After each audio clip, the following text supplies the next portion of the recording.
arrived at the popular Autodromo Internacional do Algarve in Portimao for the running of the Portuguese Grand Prix, the final European race of the season. Coming into this week, one driver has been making the headlines this week.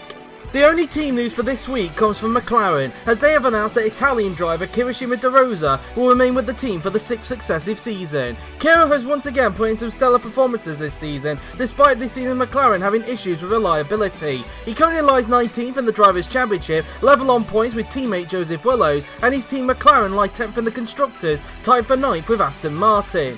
Kiro, like with his teammate, has experienced the brunt of McLaren's reliability this season, which has cost the team a load of points throughout the season. For Kiro, the best example of this came at the last race at Monza, where he was looking good to get a second successive points finish before his suspension let go in the same way Joseph Willows' went at Budapest a few weeks prior. Kiro will be hoping for improved reliability in 2023 and hopes that McLaren can move forward in the pecking order. The remaining question at McLaren is who will be his teammate, due to the fact that Joseph Willows has put McLaren as his backup choice, as he could be leaving the team at the end of the season to join Mercedes. If he does end up joining Mercedes, then current McLaren reserve driver Brandon Jackson, current Aston Martin driver Andre Verderi should he miss out on Ferrari, current AlphaTauri driver David Kupok should he miss out on Sauber, and current F2 Championship contender Wojciech Kulizek should he miss out on Williams, could be there to grab the second McLaren seat. It will be interesting to see what happens with Mercedes and McLaren.